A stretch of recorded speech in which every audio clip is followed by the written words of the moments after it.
The February meeting of the Thousand Oaks Council on Aging is now called to order. Commissioner Healy, will you lead us in the Pledge of Allegiance, please? I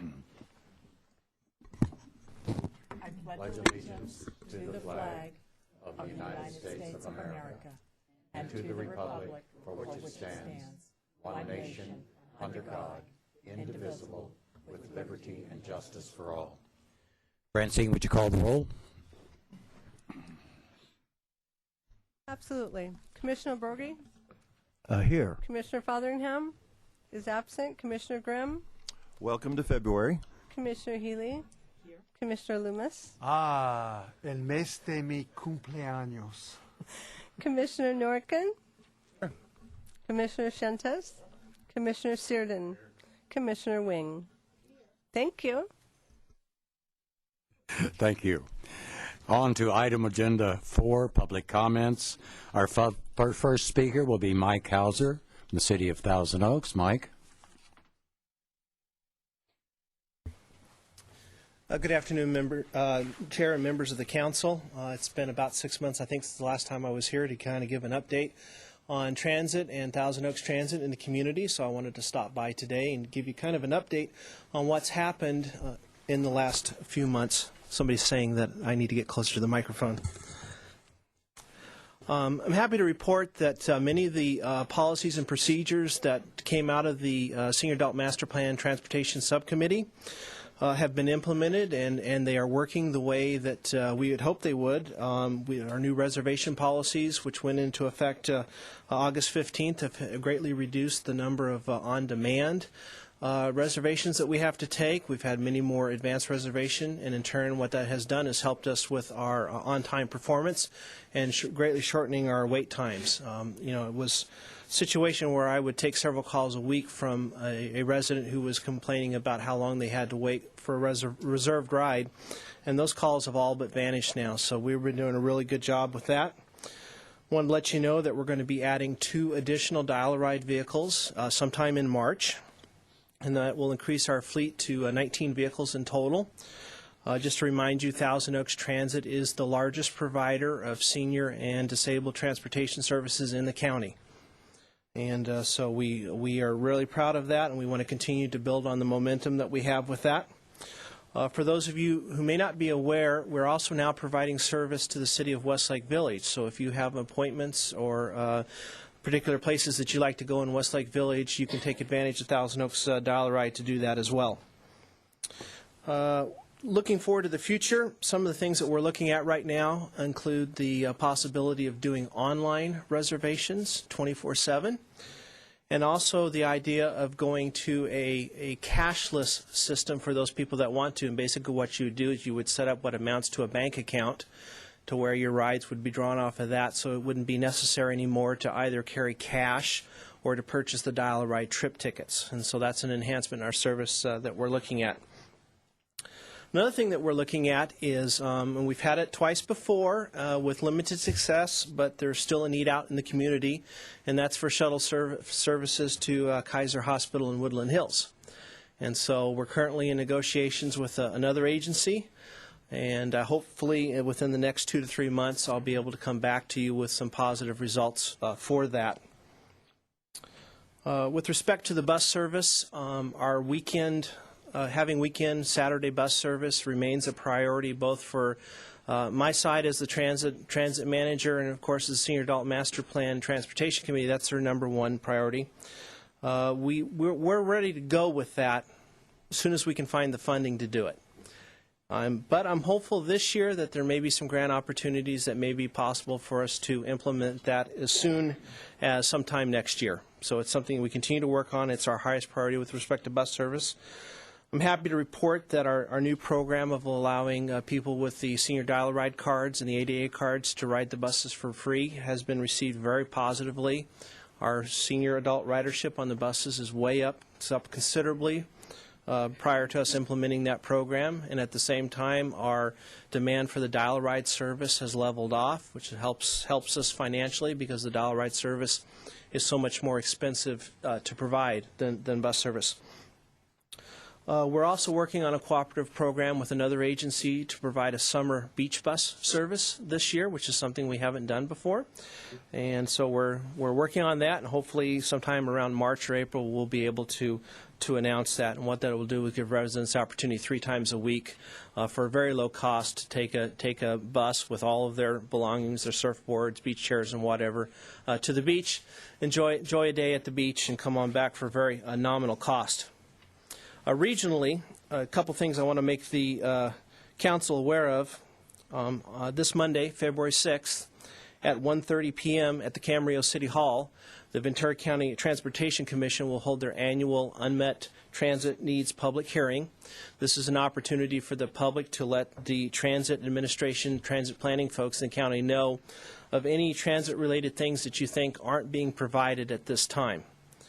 If you can't personally attend the meeting, which is at 1:30, you can also submit any suggestions you have via mail, email. You can call in and leave messages, and information about that can be found on the VCTC website, and that web address is www.goventura, that's GoVentura, all one word, .org. This Friday, the Transportation Commission will be considering a proposal for consolidation of transit services in the county in an effort to improve service.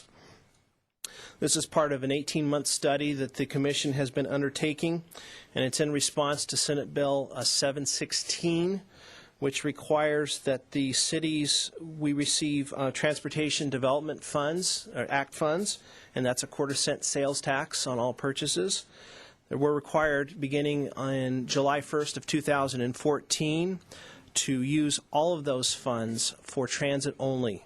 Right now, many of the cities use some of it for transit, some of it for streets and roads. So there's a proposal that's been put forth by the transit operators that will essentially form a new transit district in the west portion of Ventura County, including the cities of Ventura, Oxnard, Port Hueneme, Ojai, and perhaps the cities of Fillmore and Santa Paula as well. In the East County, the cities of Moore Park, Thousand Oaks, Simi Valley, and possibly Camarillo will have a formal agreement towards setting uniform service hours, prices, and with the goal of perhaps getting our dial-a-ride service to a single operator so that you can go anywhere in this area by calling one number. So that's some of what's being worked on, and I'll have more information on that as the Commission makes their decision. And that's my report. Thank you very much, Mike. Thanks. And thanks to all the SAMP transportation members for all the work they've done, and you're part of that as well, so thank you very much. Our next speaker is our friend, colleague, and former Commissioner Mel Silberberg. Mel?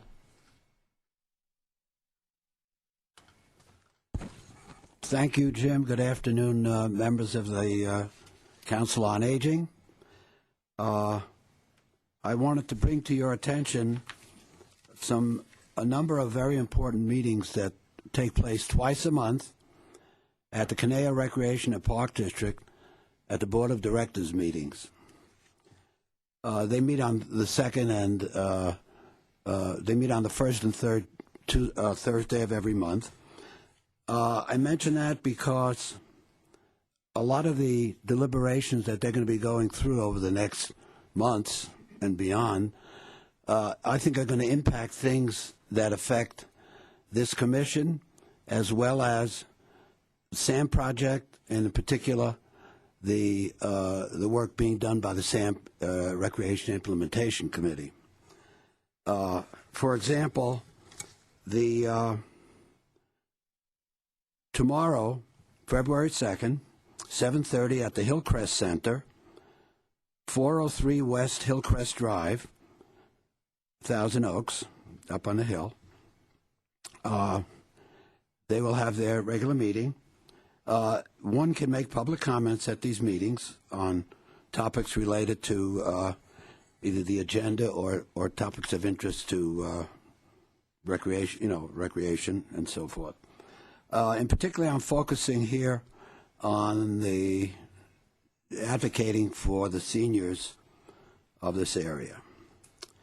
They have item 9 on the agenda is a strategic plan study session which will review and update the strategic plan. The strategic plan is available. For those who wish to attend, it's available online at www.crpd.org. They have a very nice website, and they do have a copy of the transmittal dated February 2nd from Jim Friedel, the general manager, to the board. In there, there's a specific item in there, I think it's 2.8 or something like that, which talks about the ongoing work that they've been doing, and folks here are aware of that, with the SAMP Recreation Implementation Committee. In particular, they refer to the ongoing review, assessment, and planning for the Newbury Park Senior Center that has been discussed by this commission and is part of the master plan.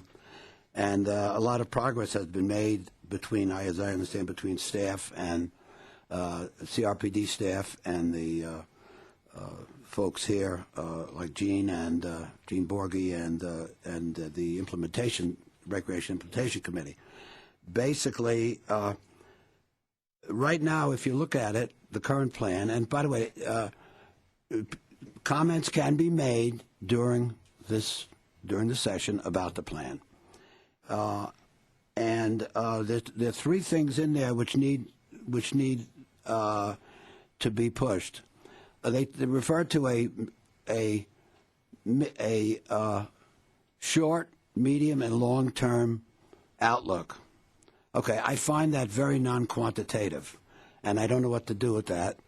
And I just want to know that, as we all know, recreation, if you're going to have a health program in this city, in this council, which I know you're planning, the relationship between the recreation program and health is inextricable. It's very strong, and I think it's an important part, and I think what we need to do is get the board to start increasing their priority for that center. There's something related to the budget, but I'll deal with that at another time. Thank you very much. All right. Next up is, and forgive me if I don't pronounce this correctly, Frank Fabrega from the American Cancer Society. How close did I come? That was perfect. There you go.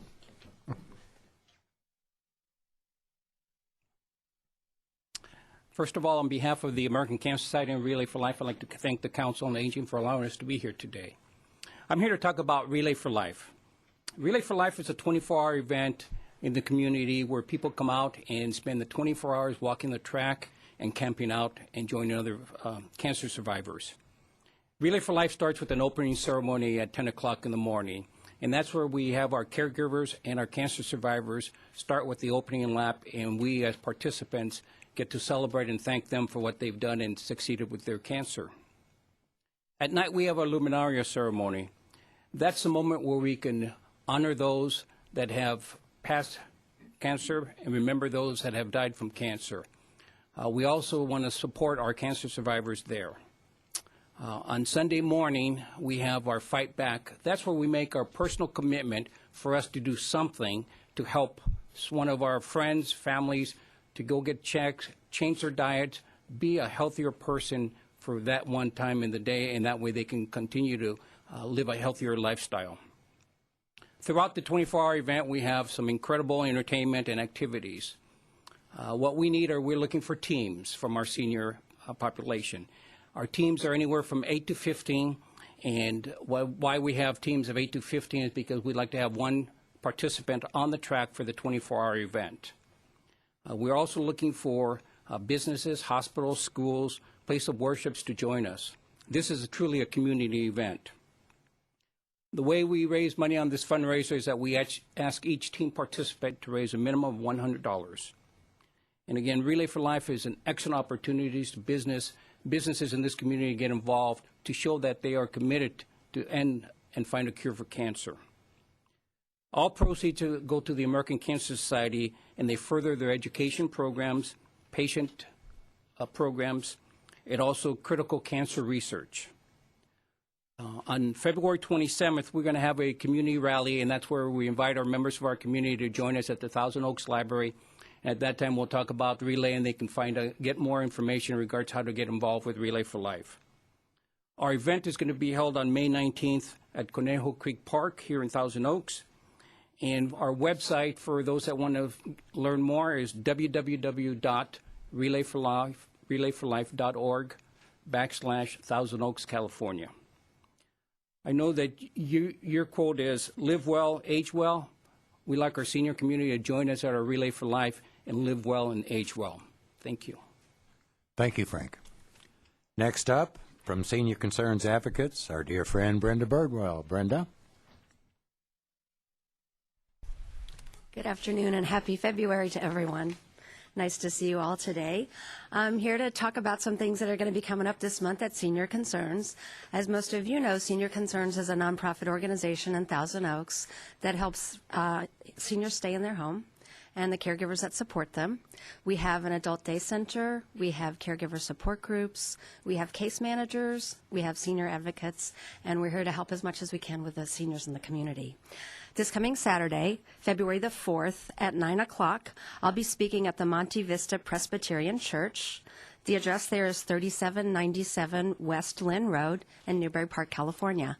And it'll be myself and an attorney to talk about healthcare directives and someone from the Ventura County Area Agency on Aging.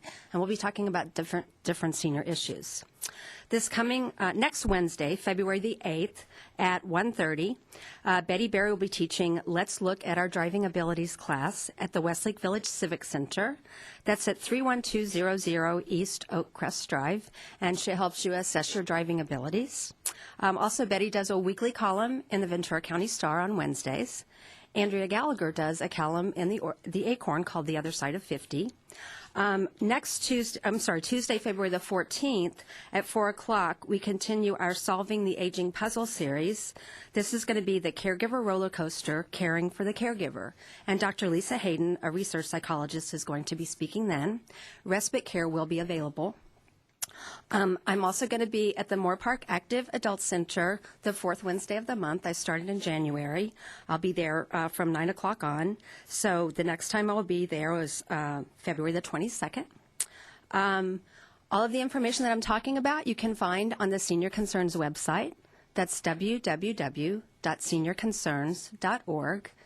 The telephone number for the Senior Concerns Adult Day at 401 Hodenkamp is 805-497-0189.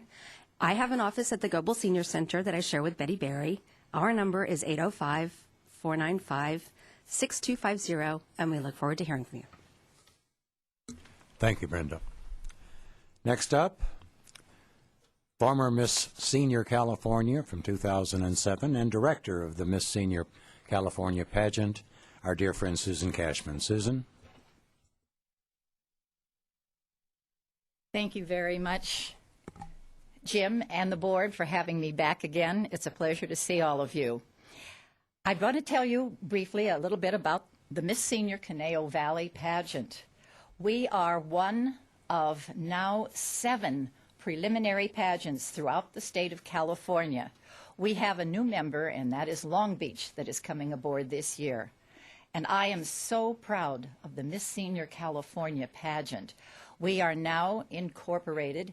We have our 501c3, boy, try to say that fast. And we're very, very proud of that. I serve on the board of directors as well, and I think that the Miss Senior California pageant is the best of all the 40-some-odd states that are part of the Miss Senior America pageant. But let me tell you about the one that's closest to my heart. This is the Miss Senior Conejo Valley poster that's going to be hanging in the Goebel Senior Center. Can you see it, TOTV? Okay. The pageant date is May the 6th. This coming up in a very few weeks. There is only 2 requirements, ladies. One is that you be at least 60 years of age and older, and you be an American citizen. You are judged in 4 categories, and the rules with each preliminary pageant are the same as they are in the state pageant. The first is the personal interview that the audience never gets to see, which counts as many points as the talent. The second is the philosophy of life and the little bit of modeling. Now, we know that none of you are going to be former Rockettes, so we keep our modeling very simple, very, very simple, and it's a lot of fun. And the fourth category, of course, is the most popular. That is talent. Now, some people have said to me, I have no talent. I'm not a singer. I'm not a dancer. I don't twirl a baton. I can't really do anything. But that's not so. We have found ladies that come up and they do crocheting, they do knitting, they paint. I had one contestant that made her own flatware. But the point is that they wanted to get up and do their thing. This is, without a doubt, probably the most positive way of presenting seniors, of showing our peers and showing the younger generation that just because you reach the age of elegance, which is 60 years of age, doesn't mean you're ready for the pasture or for a rocking chair. We've got a lot of living to do. 60's the new 40. So come on, gals. Come on out. Join us. I promise you two things. You're going to meet a lot of wonderful women, and you're going to have an awful lot of fun. The pageant, again, is May the 6th. There is a rehearsal the day before on May the 5th at the Goebel Senior Center, right here in Thousand Oaks. What else do I need to tell you? It starts, the pageant is at 1:30. There's a $5 admission fee, and we need contestants. So please, come on and join the fun, ladies. You'll wish you had done it a long time ago. This is our 4th year here in TO. And we're really going strong. Every year we've had a great turnout and a wonderful success. So come join us. My name again is Susan Cashman, and my telephone number is 818-883-8975. And if you can't be a contestant, come root the ladies on for us. Thank you so much. Yes? I've been a judge for 2 Yes. years. Oh, closer. Okay. For 2 years, and it really is a fun occasion. But I was in a art class at the Goebel Center, my first class I've taken there, and it's wonderful. And I was trying to encourage people to try it. Oh, thank you. And my art teacher, who is an extremely talented artist, said, I have no talent, I swear. And I thought, oh my God, I'm thinking she's really a well-known artist. And I said, sure you do, look at this. And she said, oh, well, but that's not like dancing. I said, I don't want to dance. I'd love to be able to paint. So there are many things, Absolutely. as you said, that you can do, and it's totally acceptable to all. Absolutely. I remember the year I was representing California in the Senior America pageant. There was an artist, and she had her work on easels, and she would go around, and she would talk, and she would actually almost perform. She was so enthusiastic about it. She didn't have to sing. She didn't have to dance. And everybody just loved her. So, you can do it. Just believe in yourself and do it. Thank you, Nancy. Thank you, Council. Thank you, Susan. So now we come to agenda item 5, which is our guest speaker and our presentation on humor in aging. And what could be funnier than that, huh? We're delighted to have as our speaker noted author, international speaker, and motivational speaker, Dr. Terry Paulson. Dr. Paulson? Well, thank you very much. And I must say, Susan, you reminded me of one of my speaking experiences, because life does give you experiences that you don't plan. Aging has a way of providing more of them. And one of the opportunities I had as a speaker in the Los Angeles area, I all of a sudden got a call the day of a speaking event, and they said, we've had a speaker that has become injured. She was Miss America. She had fell into the orchestra pit at a presentation and broken her leg. And they had 2,000 people who were waiting for Miss America to come. And they said, Terry, we want you to speak to that group. And I said, I don't match any of the expectations that these people, why do you say, well, you're the only one I can get, you're local. So I went, and that was my opening line. I said, I do not match any of your expectations, and I ain't going to sing, and I ain't going to dance. So you're stuck with me for the next hour, but it was a great experience. And that's what life does. It brings you events where all of a sudden you come to grips with the fact that life is the funniest thing that could ever happen. We were talking beforehand. Aging provides tremendous opportunities to laugh or to cry. You have an alternative. I choose laughter. And as a result of that, we'll talk a little bit about what optimism and humor has to do with aging well. A little bit about my background. I didn't start out talking about humor. I did work as a youth director at a church where I worked with teenagers. And if you are not funny and authentic, they will kill you. So it was basically a self-defense tool at that time. I figured, well, I've got to survive that, and I had the opportunity of developing it. Then, as a psychologist, I would start presenting at some of the conventions that they would have on some of the research that I had done, and they kept inviting me back. And finally I said, well, I've already presented there on that topic. And the person said, well, you're the only funny one we have, so you've got to keep coming back. You see, how many of you agree that life tends to teach you not to be funny? How many of you had kids who you taught that way? Look, wipe that smile off your face. You think it's funny, don't you? You want to go to your room? Can't you take it seriously for a minute? We spend years trying to get people to be serious and walk around like they look like they swallowed a bottle of aspirin. I mean, that is the basic, you have your face in park, you move around, and you just look serious. And somehow the image of aging is an individual who is very serious, they've had a tough life, and they walk around and they're serious all day. My experience with the people who are centenarians is that they're funny. They are constantly in a place where they're finding the funniest things about life and using it as a life force. So we're going to talk about that, realizing at the same time that it is a challenging time, and at the same time a time of blessing. Ken Dykewald, and I love the quote, through 99% of human history, the average life expectancy was 18 years of age. In 1200, it was 30. In 1838 and in 1947 and the year 2000, 78 years of age.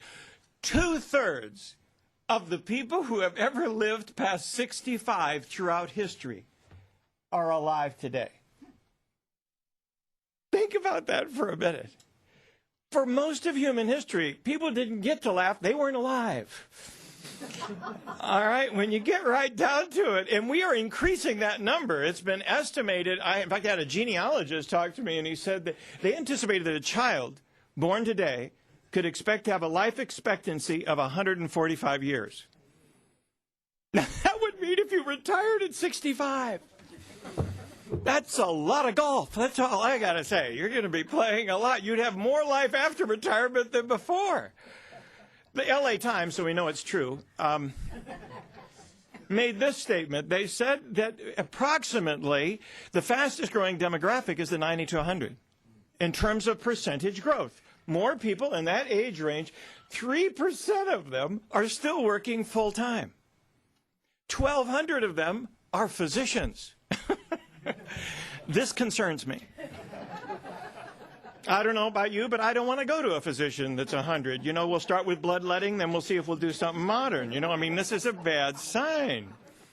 So we're living in an age where we are living longer, but the world seems to take itself so seriously. How many of you would agree?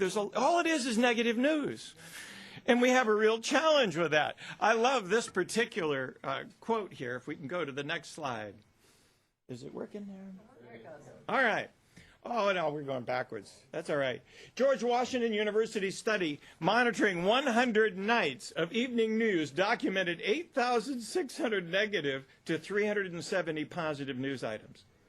We are grossly over-informed about the bad news and poorly informed about what is working and how to succeed.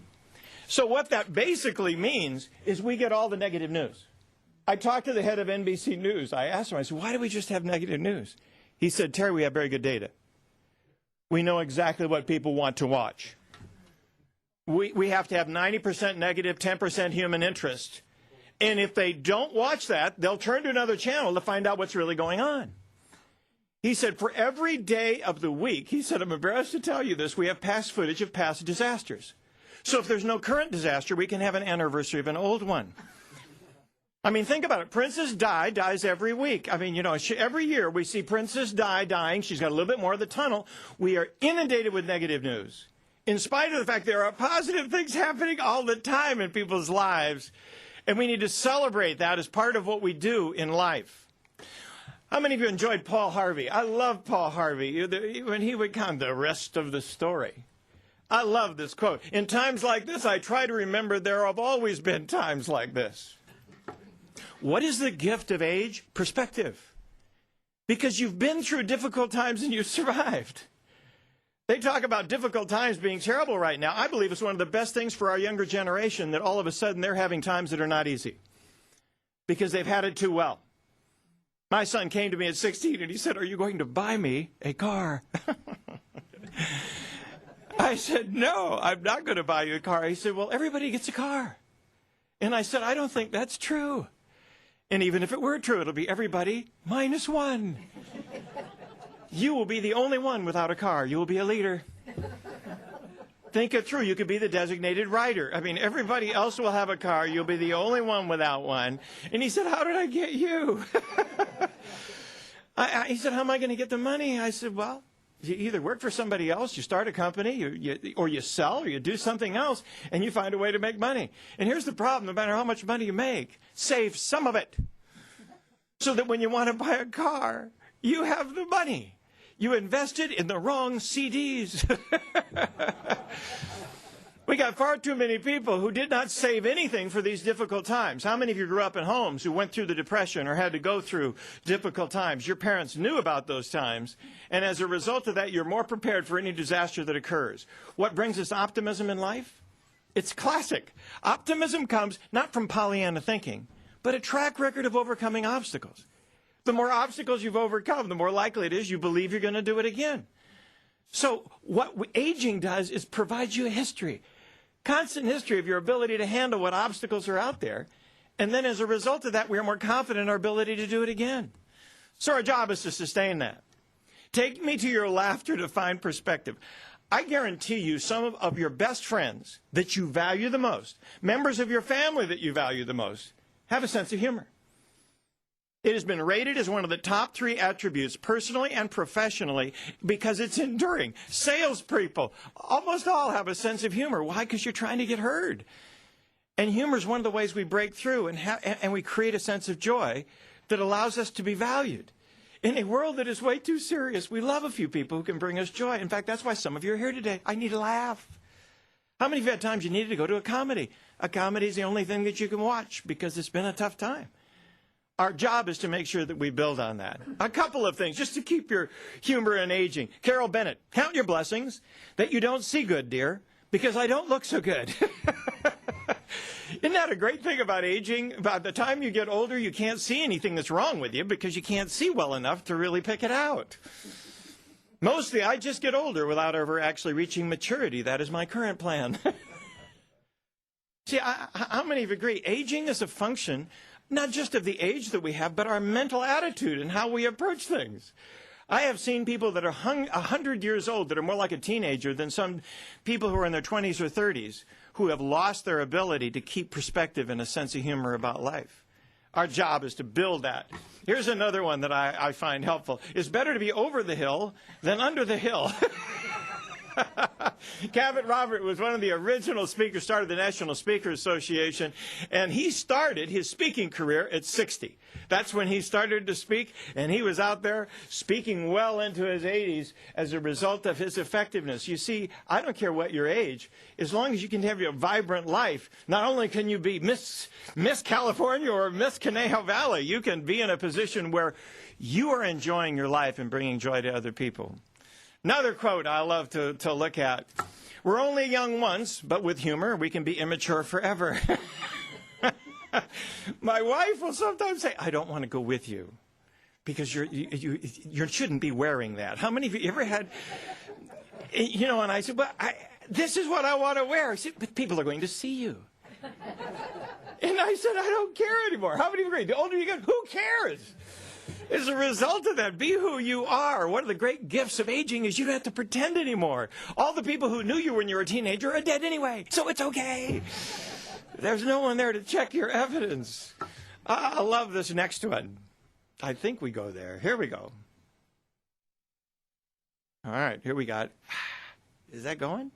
We'll probably be down 3 or 4 by the time I get. There we go. Maybe it's true that life begins at 50, but everything else starts to wear out, fall out, or spread out. Obviously, Phyllis Diller, how many of you agree? Physically, you get to the point where you realize that if you don't take care of your body, it's not going to take care of you. And one of the things that I realized that when I turned 50, I used to be able to get up in the morning and do almost anything I wanted to do. After 50, if I didn't continue to exercise, I lost it. But I also realized that playing and doing and actively being involved with life allows you to have the vitality to laugh, the energy to be out there in the world. And that's our job that we need to do. If you want to be funny, you got to make sure that you're making room for it. All right. Anonymous centenarian, do I remember the first girl I kissed? Son, I can't even remember the last girl I kissed. At 100, I don't think they're chasing after you. That's part of the problem. I want to be cremated, and I want my ashes scattered over Walmart. Then I'll be sure my daughters visit me twice a week. Great attitude. My dad was one who had tremendous attitude, always had a sense of humor. In fact, he passed away in the end of November, and 93 years old. And the day before he passed away, I was down there and I was with him. And he was at a point where he wasn't going to make it. He knew it at that point. And I said to him, Dad, we're going to make sure you get home to be with Mom. And he just looked at me and he went, wee, wee. And I said, oh, you're ready. I mean, I could tell. I said, and he did. He had that same attitude when he was going home, died the next day. To the end of his life, he enjoyed every single day, every single journey he had. One of the things that I've often said, and it's something that I love, every day I get up in the morning, I use Psalm 118:24. This is the day the Lord has made. Let us rejoice and be glad in it. Because I figure if I'm alive, I deserve to be happy today. I had a woman once say to me, I said, I wish I had your attitude. I said, take it. Really, it doesn't cost me anything, and if you want to take it, it's a function of what you choose to bring to life. How many of you agree? How you start your day has a lot to do with how it finishes. Once you're in the process of building on experiences, you create momentum, and you're much more likely to have humor find you in the midst of what is going on. All right, when we talk about humor, it's also important to realize, live your life and forget your age. I don't know how many of you feel the same thing, but I remember when my dad turned 45, and I thought that was old. Then when I passed that, I kept saying, no, I'm not old. Then I look in the mirror, and I realize I'm older. Your body ages, but our spirit is open to remaining as active and as vital as we want to be. And so our goal is, what are the things that enhance that? And certainly, optimism, humor are both things that if you claim and hold on to, increase the likelihood that you're going to have the kind of attitude and actions that will make the quality of your life more important than the number of years in your life. We talked about cancer. We never know at any given time. There's no warranty on our toe. We have no idea how long we're going to last. That way, on any given day, I say, this is a day. Enjoy the day and have fun. And then spread the joy. How many of you agree? When you give it to other people, you get it back.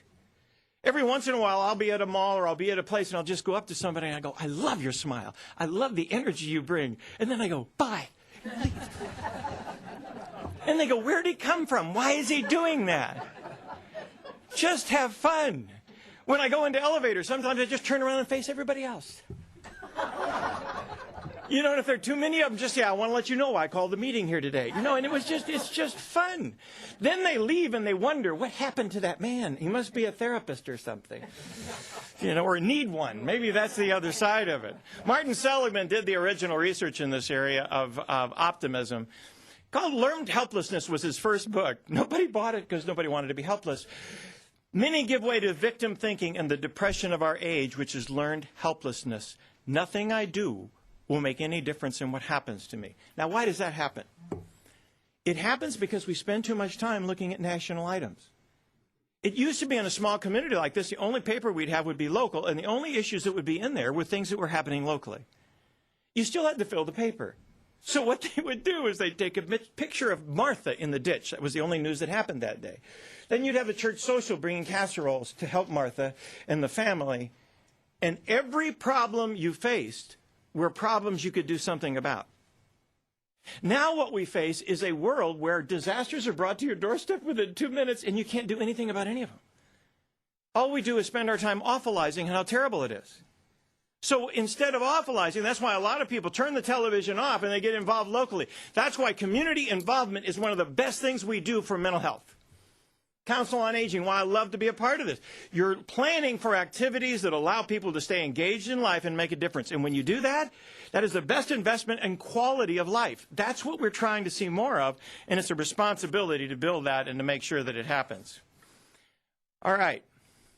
Don't worry about the world coming to an end today. It's already tomorrow in Australia. I love that perspective. Do you remember that with Y2K? Y2K, everybody was frightened about the fact that the computers, we were all watching what happened in Australia to see if the lights were still on. It is the perspective of life to realize, hey, the world keeps turning, life keeps going on, and as a part of that, I just keep saying, I don't want to live life in the rearview mirror. I want to live life out that front window. What are my choices today? What am I going to do today? And how am I going to enjoy that? So that's the building and positive that comes with our ability to handle positive experiences. Life is difficult. This is a great truth, one of the greatest truths. M. Scott Peck, Road Less Traveled, started with that statement. What that means to me, and it's important to understand, a lot of humor is tied to difficult experiences. It sometimes experiences dark. I mean, you can either laugh or you can cry. But it is your response to obstacles that come your way that determines your attitude and your success. One of the things I know we're talking about the Super Bowl. Brady said the other day, when he was asked, as quarterback of New England, he was asked, what do you your job is to take advantage of opportunities and overcome obstacles. So those are the two things you do. Because you never know what's going to happen in a given game, that you've got to stay in the game. So the response to life as an adult and as an aging person is I realize I don't control everything that happens to my body. I don't control everything that happens around me, financially, other kinds of concerns. But I do control the attitude I bring to my given day and the choices I make. And as long as I'm living, I'm making choices. And I'm taking advantage of them. I used to do survival training up in the Sierras. We used to take people up and survive in the wilderness until we found out how much we could lose if somebody didn't survive. So they took the fun out of it, and lawyers got involved. So we ended up realizing that we would rather just go up there and visit instead of try and take people up there. But I've told my wife, if anything ever happened, you know what we could do? We could just take our backpacks, and we could go up into the wilderness and be next to a different lake every day. And I looked at her and she said, I'm not excited, she said. It's cold up there. I don't want to do that anymore. But isn't that the truth? How much do you really need? We've just gone through taking stuff out of my mother-in-law's place, and I realize how much stuff we get. And how much of it is of little meaning whatsoever. And it's the relationships, it's the people, it's enjoying the journey that determines whether or not we're going to be successful. So I keep saying you got to keep enjoying that journey. All right. I believe that we need to reframe disaster victims into disaster survivors. The label victim connotes constant suffering. Being repeatedly addressed as a victim encourages feelings of helplessness and despondency, not to mention shame. The term survivor better describes someone who endures, lives through it, persists, and succeeds. Being a victim is passive, feeling powerless with little faith or hope. Being a survivor is active, regaining control of their lives. One of the things that I've learned to just say to people, if you're still alive, you're a survivor. When you communicate about victim thinking, realize what the message is we're giving to another person. Boy, this is insurmountable. There's nothing that you can do. It's over. It's finished. Lie down and die. My basic response is you've been given life. You've been given another day. Yes, you've had disappointment. But you know what we found? People who've gone through a large series of disasters, problems, can be very resilient. Because once I realize that I can bounce back from that, I have the belief that I can do it again. You're training yourself that I can enjoy life irrespective of what happens. So claim the optimism advantage. What does it entail? Viktor Frankl, everything can be taken from a man but one thing, to choose one's attitude in any given set of circumstances. Viktor Frankl wrote Man's Search for Meaning. I don't know how many of you have ever read that, but it's a great book. He was an analyst, psychoanalyst, a Jew, who went through the Holocaust experience up close and personal in the concentration camps. He gave up all of his analytical theories, said they didn't mean anything. And he basically said, I became a good observer of people. And he said, I found that some people in the worst of conditions in that concentration camp maintained a positive attitude. And he studied how. And the basic message is there were a number of things that ended up being weapons of the soul that he talked about. One of them was an attitude of service. He said those individuals that for whatever reason, from faith or service orientation, were sometimes more concerned about one of their friends who needed the food more than they did. The meager amount of food they received, they'd sometimes share part of it. Those were more likely to survive. Those individuals who had a sense of humor. Now, how would you have a sense of humor in a concentration camp? You know what their job was? They'd get together. And what they would do is every day they had to find something that was funny or remember a joke or make one. And at the end of the day, just prior to sleeping, everybody would go around and they would share their joke or their experience that was funny. And it was just enough to give them a positive energy to allow them to sleep.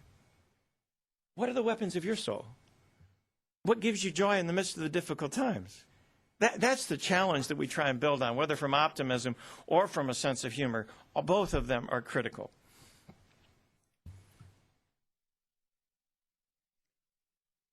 I'll go back to this one. Marion Elias. Optimists are amiable, probably IQ-challenged Pollyannas who shield themselves from bad signs and aren't prepared when trouble strikes. Optimistic people are more willing than pessimists to read bad news about their health habits and more willing to learn about their failures on tests. They also remember bad news longer than pessimists do. Far from being unrealistic Pollyannas, optimists give up sooner than pessimists when presented with unsolvable problems. It goes on to say, then they try new alternatives. You see, when they start to say that optimists or people with a sense of humor are not realists, that is not accurate. What they found in the research is that optimists believe that they can overcome obstacles, so they want to know what they're facing. Tell me what I'm facing. If I've got cancer, I want to know what kind of cancer I have. What percentage of people survive? I'd like to be one of those people. So, what do I do to make it more likely I'm going to be that way? So, anyone who tends to be more active in life tends to be far more likely to engage in life in such a way that they will have optimism and at the same time more fun. God grant me the serenity to accept the things I cannot change, the courage to change the things I can, and the wisdom to know the difference. Reinhold Niebuhr wrote that. And it's been used now by recovery groups. It's been used by all kinds of groups. And it actually upset Reinhold Niebuhr because he's written all these tomes and theological huge books, and no one read them.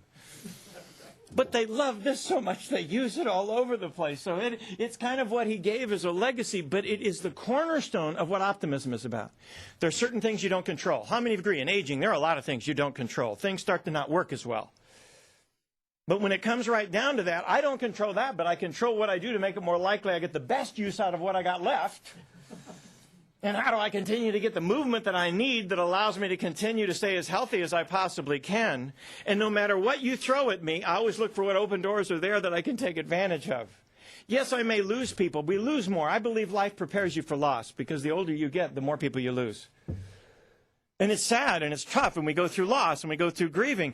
But it also makes you realize that we have a number of people around us that if you're good at meeting new people, how many of you agree? There's community, and that's the value of staying involved.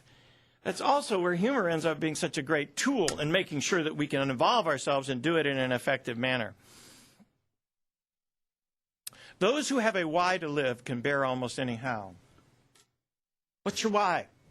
Why do you do what you do? Before I ever do a program, I say a prayer. I'm here to serve, not just shine. What can I do to make sure I'm more interested in what I'm going to share with you than whether or not you like what I do? The more I have to impress people, the more likely it is you put yourself into the wrong mode. My job is what can I give you that will allow you to be more effective in using humor and having a positive attitude. I never worry about action, but only about inaction.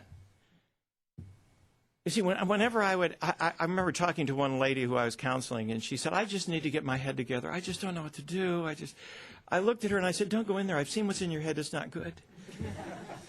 Really, don't go there. Really, you got a lot of negative things there. You'd be better with an enemy than you, really. Think it through. And she started laughing. This is why I probably got out of therapy. It was really a poor approach to therapy. I actually had times I started laughing when they were telling stories. It was true. How many of you have been with somebody and they think it's serious? You ever had one and they're going, that's why they have the therapy chair behind the person. All right? Because you can laugh and they don't know it. You know. And whenever I would laugh, I would just say, I am so sorry. I'm not laughing at you. I'm laughing near you, really.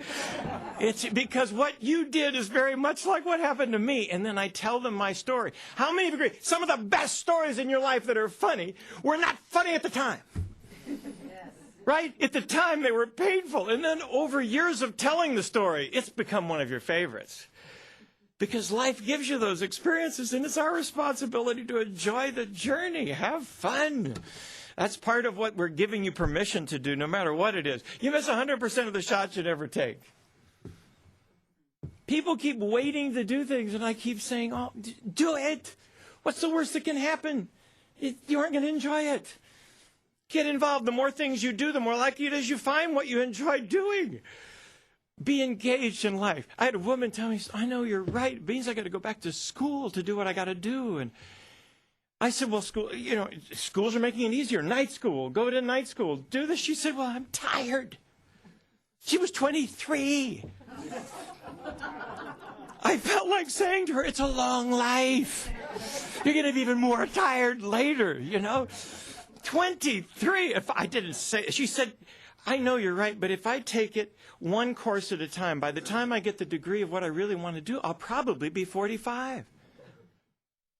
And I'd already passed that milestone. And she was implying that was old. So I looked at her and I said, optimistically, you'll be 45 anyway. You're either 45 with a degree or you're 45 without. I said, how long you been waiting? She said, 3 years. I said, you could have been 42. For Pete's sake, get on with life. Our principal responsibility is to make sure we continue to do something with life. The more engaged you are, the more opportunities there are for laughter. I was doing a program for Marriott hotels in Southern California. They had all the Marriotts together, and it was a program I hadn't done in a while, so I was preparing my thoughts. I decided there were so many people, I went into the bathroom, so I knew I could get a cubicle. So I'm in the stall, I'm thinking about my program. All of a sudden, this man on the other side of the door said, you've been in there a long time. Now, I think that's rude. I had never... Because there were other stalls. I couldn't figure it out. I thought, that's really rude. But I had. And I was done, and I had to be speaking soon. So I said, is that a problem? And he said, yes, you better get out of there right now. I'm really confused. I put on my pants. I opened the door. Here are 2 security guards. And I said, what in the world is the problem? He said, well, this is the woman's restroom. I had gone into the woman's restroom. Now, this is on television, so I must explain this. Because what happened was, now the motif at that time in that particular hotel was Vegas. And they had the King of Spades and the Queen of Spades. Now you tell me if those don't look a lot alike when you're moving fast. Now I was not looking for a urinal. I went in, I get into the stall. A woman who came in and saw my shoes underneath the thing and called security and said, there's a man in there and he's been in there a long time. Now you got to get the picture. I have 10 minutes before I'm taking the platform, and I had to explain to these 2 men that I was their speaker. And they said, you're not supposed to be in here. Well, obviously. And I said, please, let me tell the story first. And they looked at me and said, I got to see this. They had the entire security department in the back of the room, and I opened my line with this statement. I said, I want you to know that I'm uniquely qualified to do this program because I've seen parts of Marriott most men don't see. And we all cracked up. You see, how many of you agree? A fun story told at your own expense doesn't hurt anything. All it does is create a sense of endearment to other people. Our responsibility is to realize we've got to claim what happens in life and just enjoy the journey. All right, let's see.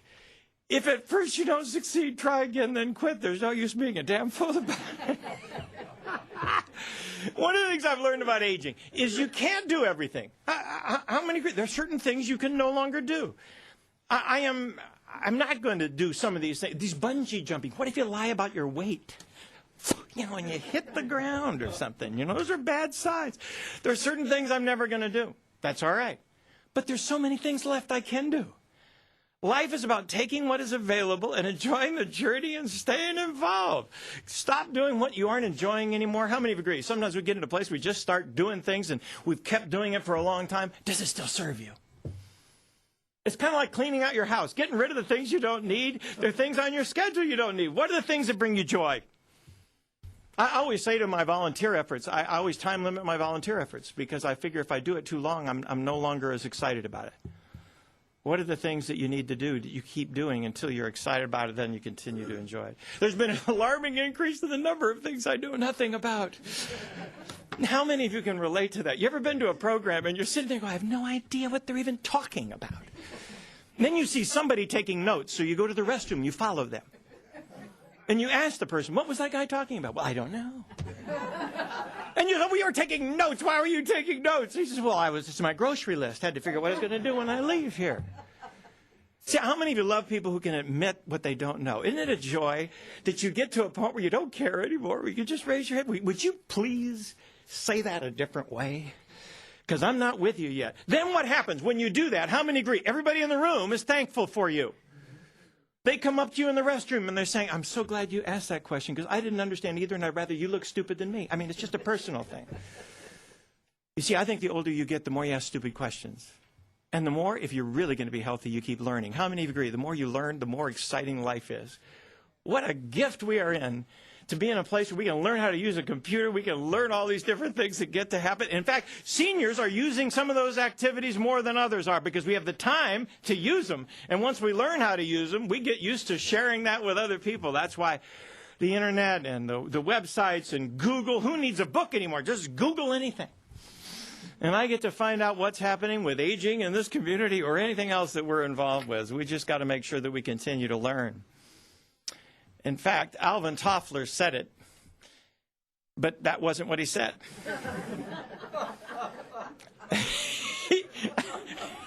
Fancy that all of a sudden. Alvin Toffler said, the illiterate of the future are not those who cannot read or write. They are those who cannot learn, unlearn, and relearn. Which is the hardest? Unlearn. I got to let go of what I know how to do, and I'm so easy doing it, and do something that's entirely different. The sign of youth is you continue to learn. You break down the mold. There are people out there that are starting companies. What, Kentucky Fried Chicken? He started at 60 years old. He started Kentucky Fried Chicken. It's our responsibility to realize at any point in life, if I'm going to live a lot longer, I just as soon constantly be thinking about how do I challenge myself and other people to continue to use the great gifts we've got. I talk to corporations, and I say to corporations, say to those people who are listening, as far as I'm concerned, the senior population is a great population to use as a workforce. They're experienced, they're motivated, and they have time. And if you want to have a population that can come in, work on a project, and then leave, and be able to build them as one of the things that you use to expand your workforce, there's nothing better than seniors. Because would you agree, seniors would love to be able to continue to be of value to organizations, but they also want to be in a place where I can go play golf, where I can do other kinds of things. Let's just make it a dual thing so we continue to stay active. We've got tremendous gifts. Let's make sure we're using them. Harry Truman, a pessimist is one who makes difficulties of his opportunities, and an optimist is one who makes opportunities of his difficulties. Life is going to give you difficulties. Just look for the open door. What's the next thing I can do? How can I use this? What can I write about it? How can I handle it? I do columns. And they're political columns. And that means approximately 50% of the people will disagree with me. But I also realize in the midst of it, how many of you agree in writing, occasionally we live in a world now where you will find a quote that you think is accurate, but then you find out through Snopes or other areas that it wasn't. Well, I just made a column, and I made an error. I used a quote that was not attributed properly to the right person.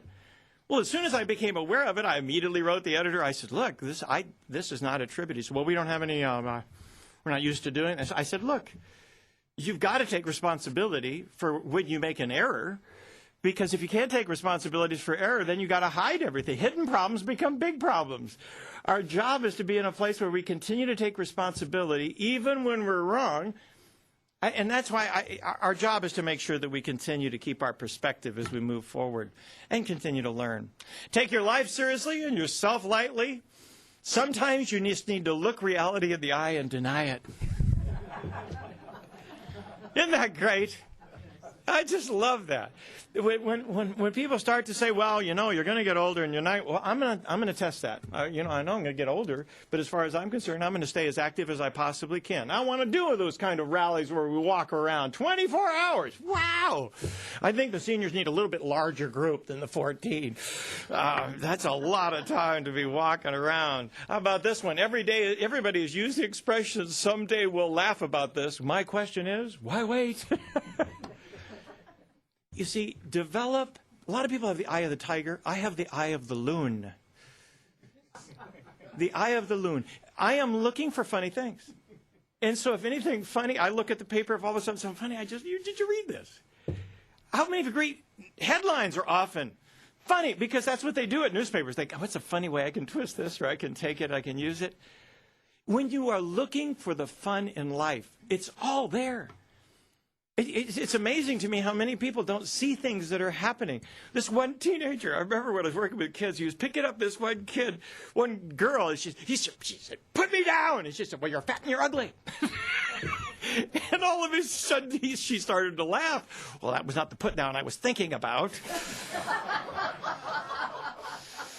You know, I mean, you know, that's funny. You've just got to be ready to be aware of what are the funny things in life that are happening and laugh. This is what bothers me. Wilmer Hutchins School District. This is in Texas. A holiday season memo from a school official warns employees to stop all congregating and merriment. Office congregating and merriment will not be tolerated in the future, warns a memo from Eddie Washington, Assistant Superintendent of Personnel at the Wilmer Hutchins Independent School District. The note went to all employees in the school administration building that week. The memo also said loud talking, laughing, loitering, and excessive walking are not mannerisms of true professionals and should be stopped. Washington's boss, the school superintendent, Alvin Brosette Jr., said the rule against excessive walking was aimed at reducing traffic through the personnel office. Nobody wants to work there. Isn't that stupid? How many of you agree the fun you have with your colleagues at work is one of the things that brings you joy on a day? It's the people you work with. It's the people you live with. We've got to make sure that the relationships count. Healthy people go yes, no, and whoopee. Unhealthy people go yes, but, and no whoopee. I think that's about as good of a description as I've ever seen. Say yes to life. Say no to life. What's worth doing and what isn't, and then enjoy it. There is nothing that is in life that you can't just choose to enjoy because it's fun to do it. An outsider may be astonished to hear that one could find a sense of humor in a concentration camp. Humor was another of the soul's weapons in the fight for self-preservation.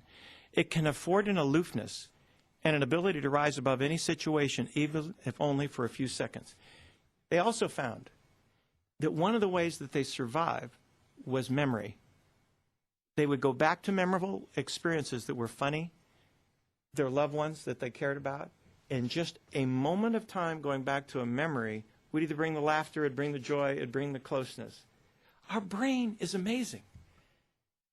And we don't use it sometimes to get in touch with the meaningful moments in our lives. So one of the things that I like to do is start to record. Keep track of your funny history. We've had some people, how many of you put cartoons up on your refrigerator? Keep a book of your cartoons of your family.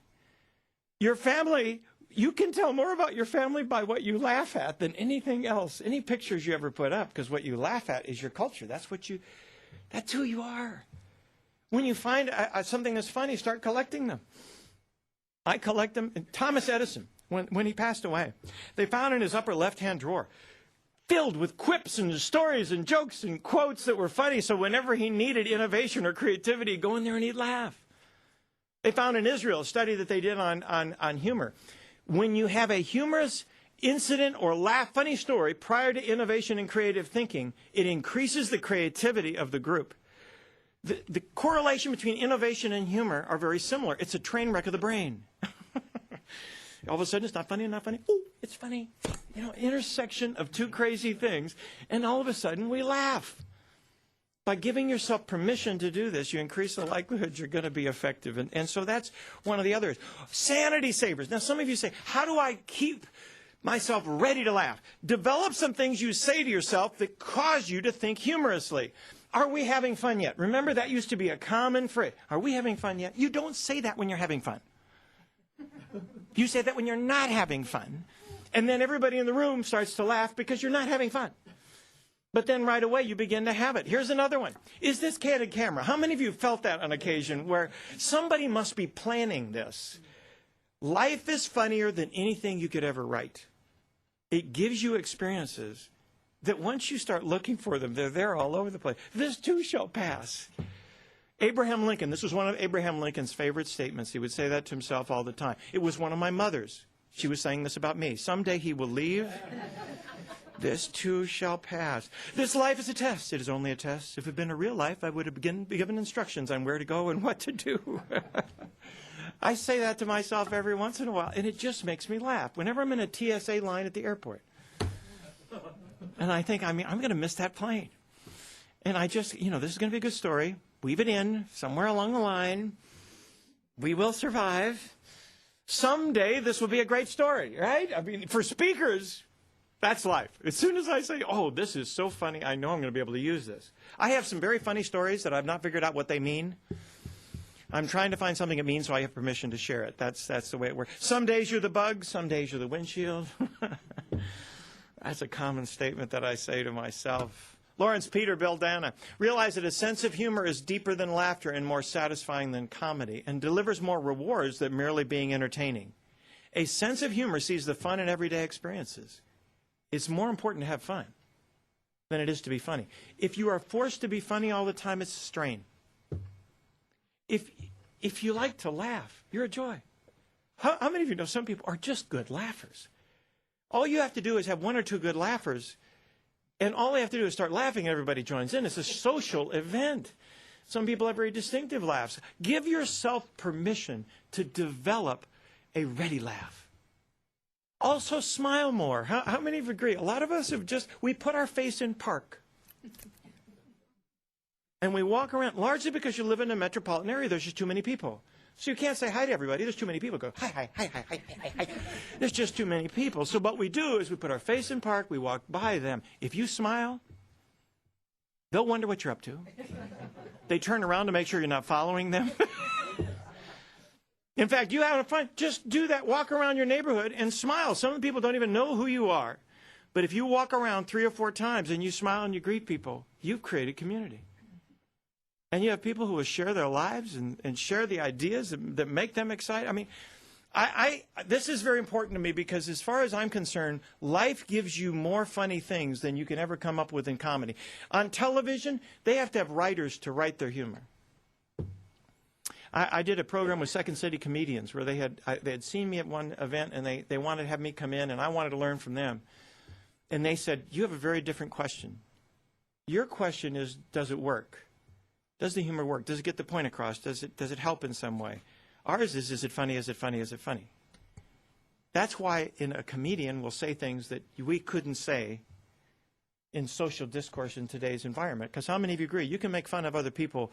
Maybe you can do that in a comedy routine, but when you do that in real life, your humor hurts rather than helps.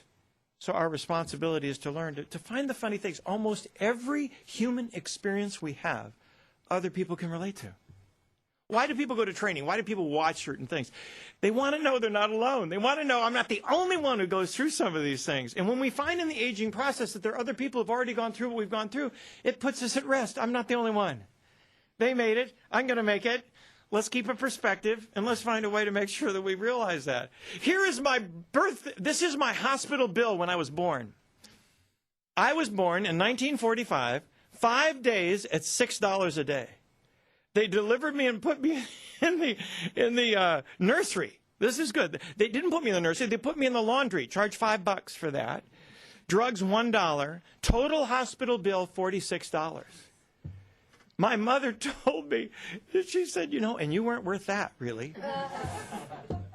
I was the firstborn. I got to go back to the hospital I was born in. And I presented to their leadership team. They had forgotten me. I look quite different. They did not know I was born there. Called my mom, and she said, I'm going back to Panama City, Florida. Is this the hospital? And she said, yes.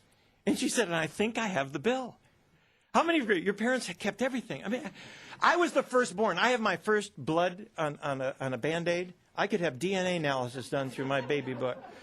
That's right there. It's just my brother, he came later. He got nothing. First 2 pages, it's all gone. But I've got all this. And so the first picture I put up when I went back to the hospital was my bill. And I started off this statement. I said to them, I realize where you're in trouble right now. You just weren't charging enough. It is now a nursing home. It is no longer a acute hospital. I told them I could be like salmon. I'm coming home to die. Headline news will catch me, He's coming across. He's to Kansas. He's to Georgia. He's coming to Florida. And it'll be a big moneymaker for him, And they said, boy, why did you hire you, for Pete's sake? All right, clinical description of laughter. This is what happens when you laugh. The neural circuits in your brain begin to reverberate. Chemical and electrical impulses start flowing rapidly through your body. The pituitary gland is stimulated. Hormones and endorphins race through your blood. Your body temperature rises 0.5 degree. Your pulse and blood pressure increase. Your arteries and thoracic muscles contract. Your vocal cords quiver and your face contorts. Pressure builds in your lungs and your lower jaw suddenly becomes uncontrollable and breath bursts from your mouth at nearly 70 miles an hour. Sounds like a disease, for Pete's sake. This is why you don't need a heater in a room where there's a lot of laughter, a lot of hot air moving around. So what ends up happening is, please understand, the clinical description of laughter is why it's so healthy. Why do they use humor in cancer treatment? Why do they use it? Because it can take 15 minutes of laughter can give you about 2 hours of pain-free existence. It's one of those natural stress relievers that we can take with us at any given time. If you're having a tough day, give yourself the permission to laugh. Take out your comedy routines. There's books that you can read or whatever it is. We live in a world where the comedy is there. Mark Twain, the best way to cheer yourself is to try to cheer somebody else up. Get involved. I have found over and over again the people who in life are the best at living life continue to stay involved with other people. The more you give to other people, the more you're in a process of trying to cheer them up, the more you get the benefit. So by volunteering to say, let's get more women involved in doing this, doing the Miss Senior America contest, what a great gift, because the more that we do that kind of thing, the more that we ourselves are excited and positive. The more that we give, the more that you get back. And that's why humor is the same way. When you give the gift of humor, you get to have other people start laughing with you.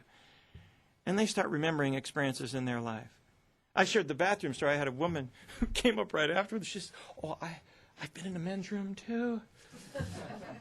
I said, really? She says, so embarrassing. It was my 25th anniversary. And we're out to dinner, and I told my husband, look, I'm just going to go to the restroom. I'll be right out. And I was so much in a hurry, I didn't even look. I just went in, and I got in there, and all of a sudden I hear men's voices. And the woman was a very petite woman, and she was afraid that they would see her shoes. So you got to get the picture. She perches up. So her butt is on the deal, and her feet are up in the air, and she all of a sudden realizes, I could be in here hours. Because they kept coming in, and they were at the urinal right across from where she was. And finally she said, I know none of these people. They don't know me. My husband's going to wonder what happened to me. Finally, she just opened the door, and the men were at the urinal, and they all heard her because they heard the footsteps. And she looked at them. I just wanted to check yours. It's very nice. And left. And ran to her husband and says, get out of here, get out of here. They're going to be out of here really quickly. See, whenever you tell a humorous story, somebody's got one to beat yours, because it starts to create that sharing environment where all of a sudden we get to laugh together. That's one of the great gifts. Just wait until you're a parent someday. You won't know what you're talking about either. Don't you love that? I used to say as a psychologist, don't go to a psychologist that hasn't had kids. Because how many of you agree they can tell you all these things they need to do, but if you haven't had any kids, you don't know what it's like. to have them. Never have three because you only got two hands. I mean, it's my basic theory. I used to do programs at UCLA dealing with a difficult child. And it would be a weekend seminar. These parents would come in tired. And I'd say, I know why you're here. You want new and unusual punishments. And I also know why you're here. You are a good parent, and you are a great parent, and you thought that your kids were great, and why not have another one? And then Godzilla was born. And you're here to find some survival tools. And they go, yes, yes, please give them to me right now. Because we don't control kids. We take too much credit when they're great. We take too much blame when they're not. But together we try and make it through so they get to adulthood where they can finally learn on their own natural consequences that occur. It's a challenge. I love so. Dear Grandma and Grandpa, they say the grandparents like to spoil their grandchildren. I'm ready when you are. I've got 4 grandkids now, and I love them. I just love it dearly because it's a different kind of relationship, and what a great gift it is to be able to count those moments, get that time, and maybe be a little bit different person to them than what their parents need to be, because that's part of our job. Nothing is better than the unintended humor of reality.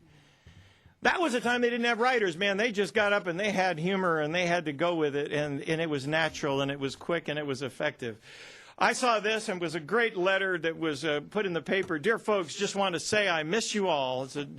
It's hard making ends meet during my stay here at school. Meals and expensive, and so are my clothes. Please say you'll send me an increase with next month's spending money. But send it this week. Thanks, sweet Sue. Dear sweet and noble Sue, now is not a noteworthy time to ask for money. We know well enough how harsh a no denotes, but we can say nothing more notably poor parents. You know, sometimes you just have to go with it. Early Stewardess Manual, actual Stewardess Manual, May 15th, 1930. Keep the clock and altimeter wound up. Whoa, you know, that's a little concern. Carry a railroad timetable in case the plane is grounded. You know, I mean, there's not a lot of options here. You know, take your time. Warn the passengers against throwing cigars and cigarettes out the window. Here's the one I love. Keep an eye on passengers when they go to the lavatory to make sure they don't mistakenly go out the emergency exit. That isn't an outhouse. That's an out and down house, you know. And all I'm saying is, what do you do? When you see something like this, you collect it. What gives you joy? See, if you find something that makes you laugh, that's your humor. That's your humor. People ask, well, what do I do to share humor with others? Share your authentic humor. Things that you find that are funny, tell them. When I talked to the people at improv, they said every humorous incident we use in improv, we've said 70 times before we'll ever use it in a program. I said 70 times? Yeah, anybody we meet, they tell the story, tell the story, tell the story, see if it's funny. Now, don't tell it to the same person. It's very upsetting if you say it 70 times to that person. But you find what's funny and you enjoy it. Flight attendants. How many of you have heard flight attendants that have all of a sudden changed the entire flight by changing how they give those stupid little instructions at the start? I love a couple of these. There are 50 ways to leave your lover, only 8 ways to leave this aircraft. Find your exit before you find your lover. How about this one? Before getting evaluations filled out, if you like your flight, this is Delta Flight 437. If you didn't, this is Continental Flight 29. Due to the federal legislation, there is no smoking on this flight. If you insist on smoking, we'll have to ask you to step outside. Now, I have seen flight attendants get an applause when they do something like this. At the end, everybody's applauding. Why? They give the gift of humor they didn't have to do. Anywhere you are, when you take the time to make the life worthwhile, it's just a great opportunity. Next slide. Some people can make others laugh at others, some with others. Does your humor isolate or bring together? Great concern. Sarcasm. Some people are very good at sarcasm. But if another person is not equally good, it doesn't work. Some people will say, well, why did you say it that way? Well, hey, can't you take a joke? But if you're always the joke, humor stops becoming very funny. In fact, they have found one of the best predictors of divorce are sarcastic humor. If there is a high frequency of sarcastic humor used in the relationship in the first 5 years, it increases the likelihood that that couple is going to end up in a divorce. You see, I think there are some people you can have a give and take with, but you never know who's listening. And if they hear that, they'll be frightened of you. Who's the safest target for your humor? Always yourself. Even enemies can join in laughing. They like laughing at you. But if you make fun of yourself, that's why almost every president now has to develop a self-depreciative humor. Because Americans like somebody who's comfortable in their own skin and can laugh at themselves. We don't like somebody who takes themselves too seriously. If you're too serious about who you are, we know you're human. Nobody is perfect. No president will ever be. Our responsibility is the same kind of thing with parenting, with family. We expect too much of each other sometimes. How many of you agree? My wife doesn't play basketball well, so I like to play with somebody else. Right? I mean, ultimately, you're not going to have a spouse that does everything together. One needs a family. One needs a community. One needs other people that you play with and you're involved with. I didn't do it, and I won't do it again. Louis Armstrong had a contract with his particular label, but he loved to play backup on other people's jazz music. And he was told not to do it. And he was on one, and he had such a distinctive style that his own label knew it was him, and they got all the lawyers involved. And so what he did was Louis Armstrong came into the meeting with all the lawyers, and he just looked at both of them. I don't have a lot to say, but I didn't do it, and I won't do it again. Everybody laughed, and it was all over. You know, you got to just find ways to laugh and enjoy what it is that is occurring. If I were waiting for this next one, Abraham Lincoln. I don't trust anyone who can't spell a word two ways. I love that one because I can't spell really well. So it's a good convenient quote to throw out occasionally when you're in a place where you don't. Now we have spell checker. That's helpful. That's wonderful. Abraham Lincoln had a great line. He was accused of being two-faced in the debates with Douglas. His immediate reply was, obviously I'm not two-faced, or I wouldn't use this one. I would have voted for him right there. That right there, you would have had me. Supposedly, he was asked to a duel by a senator. He was asked for. There's a lot of conflict then, and a lot of press conferences just dueling and things like that. They asked him for a duel. He accepted under the condition he picked the weapon and the location. And the other guy said, I accept those conditions, sir. And he said, cow dung at 5 feet. And he would have won that. He had very long arms, and he lived in Illinois, a lot of cow dung. So it would have been very effective. Little horse potties, you know, they were throwing those suckers out there. Priceless proverbs. You can use it with the young, use it with your kids, because kids say the darndest things. Remember that old show, Art Linkletter's great show, Kids Say the Darndest Things?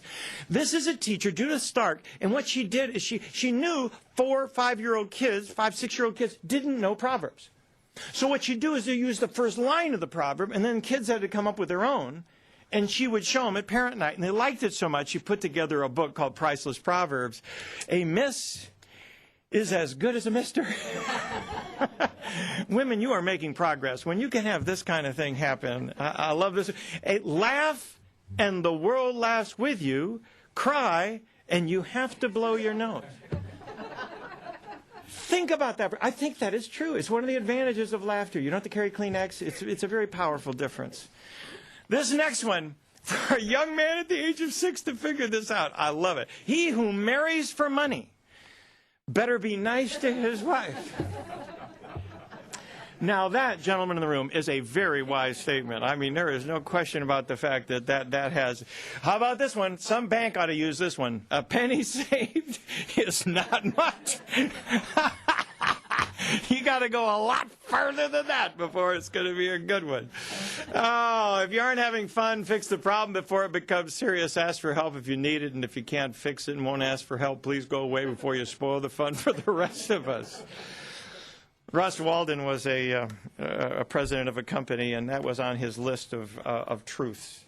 And one of the things that he said is every person that ever reported to him, he deserved to know how he made decisions. And so before he'd hire anybody, he would give them a list of those pages, of 1 page of key ideas. And he had seen me at I did the program at Cabo San Lucas. I mean, somebody had to go. It was a tough decision. And get off the plane, and he was there, and he's an older gentleman and close to retirement. And he was already in the limo. I got in the limo, and he said, "You must be the speaker." And I looked at him, and I said, "Does it show? You know, rented lips or something? How do you know I'm a speaker?" He says, "Well, I know all the CEOs, and I don't know you. So you must be the speaker." And I said, "I am." I introduced myself, and then he said, "You know, we're tough on speakers. And I looked at him. I was not far from the plane. I could have gotten out and could have left. But I knew he was kind of a banter guy. How many of you know people, they like to give you a little, push you back. So I decided to have fun with him. I knew I was only going to be there a day. I would leave. So I just looked at him and I say, I'm tough on people that are tough on me. In fact, you're looking more and more like my first volunteer. And he looked at me and he had this big smile on his face and he said, I like you better now. And I don't want to give you any trouble. He at the end of that, he said, Terry, I want to go back to the plane with you because I had to leave. And I said, well, you're going to play golf. Aren't you going to play golf? He says, no, it's better for the golf course if I don't go out there. And I want to argue with you a little bit. And I said, sure. And he was talking about my program. And he says, I have a page. And I can't write on my page what I stand for in life. It'd just be a meaningless existence. So I write on my page the things that are important. And I won't ever add anything to it unless I take something off. So I want to argue with you, see if it's worth some of the things you've said, because we use it in our company. It's just how we make our decisions. And I said, wow, it's an honor that you'd even consider it. And he said, well, I'm not saying we'll change it. And this is one he added. That one that I shared there was one I added from my program. He wanted to put that in there because he said, sense of humor is so important. He had on his page things like ethics are non-negotiable. The personal dignity of each individual is inviolate. Any manager who takes advantage of another person will eventually self-destruct, but I'll probably get him or her first. He says never sacrifice tomorrow's values for today's reportable earnings. A lot of messages a lot of companies could have used. And then he tied into the whole issue of humor and the ability to keep perspective. And I think one of the things that I hope you pick up from this program today is we're going to age anyway. Might as well enjoy the journey. Give yourself permission. That's one of the ways I kind of focus on it. I give myself permission to enjoy the day. I give myself permission to realize that part of our payment for being a part of life is you give a little joy.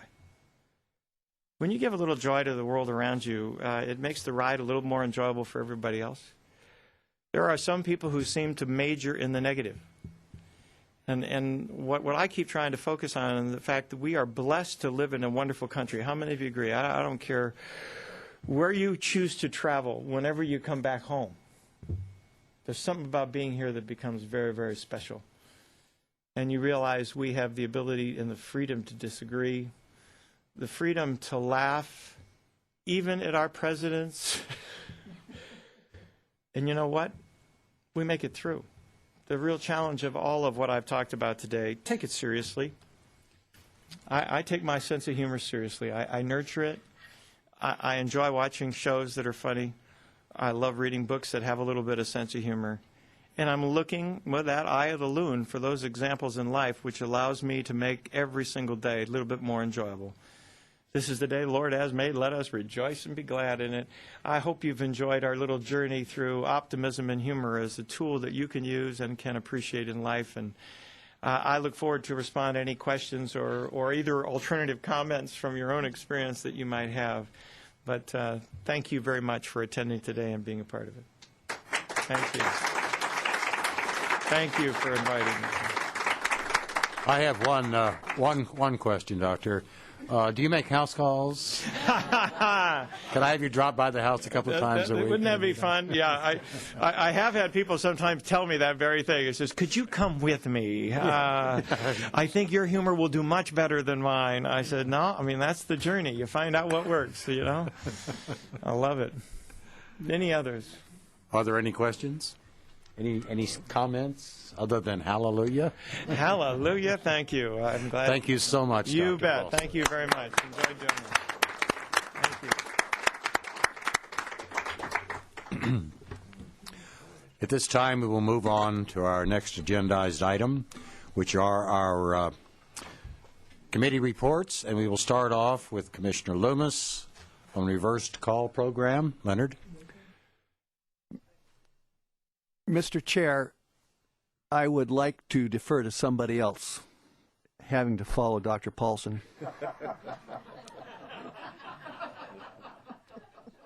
Want to take that one, Doc? I don't know about you, and particularly about everybody out in TV land, but Aren't we inundated with rewards programs? And my telephone number is used in more stores than ever to get points. More people know my telephone number than I do. I have real trouble remembering what my mobile phone number is because I hardly ever am mobile enough to use it. I have trouble what rewards program I'm in. And sometimes if I'm shopping with my wife, what happens is we'll walk into the store and they'll say, "Are you a member of the rewards program?" And she says, "Oh, yes, we are." And I'll say to her, "Okay, which telephone is it?" Because we share between us 4 telephone numbers. I get some really interesting news for us. Good news, even good news for people, friends that are watching this streaming in Maryland and Texas and all the rest of those places. And maybe even for you, Captain Kirby, hope you're awake. Certainly you couldn't have slept through Dr. Paulson's presentation. In any event, there's one other point that I'd like to make about this. None of these rewards programs will get me in trouble with IRS. I don't have enough flight points amassed to get picked out for an audit this year, and I'm not likely ever to. I'm going to try to solve at least one of our problems, and that is how to be sure we need, in a case of emergency, to get the information that we really need to have. Now, all of us knows that what was the good technology of the past is not the good technology of now, and is not going to be the good technology of the future. Our speaker has said that the reason why we're good at what we do is because we've got plenty of time to get good at it. I don't know if he's seen my password book. I have a 8.5 by 11 binder that I keep my passwords in. I think I'm going to start going to passwords that may be a little bit scatological. The kids won't understand that term, so I can get by with it on television and TO. About 4 years ago, or thereabouts, we may remember that there was an incident here in town in which a person with cognitive difficulties got lost and stayed lost until we did something called Reverse 911 and sent out 47,000 phone calls to people in town, and the person was found 3 hours later. That is the best reason I can give to you for what I'm going to say right now. We are in our 3rd iteration of Reverse 911, and I just so applaud the county and the city for giving us the opportunity to change our profiles. Yet, once again, we don't have anything else to do. But nevertheless, we need to do it. And here's how we're going to do it. And I've got a couple of really good reasons why. One is that the information that we may have put in 3 or 4 years ago probably is out of date now because our lives changed so much. As the systems have changed, they have become more agile for us and easier for us to use. However, since the city and the county are using an outside provider, they have that little silly diagram at the bottom. Can you read these letters and put them accurately in a little box? And I'll say a little bit more about how to beat that one in a moment or two when I talk about it. How do you do it? You go to vcalert.org. Now, I love that particular website because it sounds to me like I'm expecting an attack from people from North Vietnam, because that's how, when I was uniformed, we referred to them. Nevertheless, I'll say it again, vcalert.org. And then you'll get actually a very nice page that gives you links to other kinds of information. On the right side of the page, there is a box that you can easily find because it's maroon and it sticks out, and even I could find it. Once you check it, you will be given a bunch of other boxes to fill in, like your name, your address, your telephone number, your email, and then finally you will be given this little box that was designed by the Borgias during a long time ago, and in it will have a bunch of letters and numbers. As nearly as I can figure, there's no case involved. What they've done is they've created a system in which they just vary the typeface. So take your time, and if it looks like an M, it is an M. If it looks like a T, it is a T, and etc., and you'll be okay. If you make a mistake, it has the very irksome problem of reverting you back up a screen and forcing you to re-enter your password.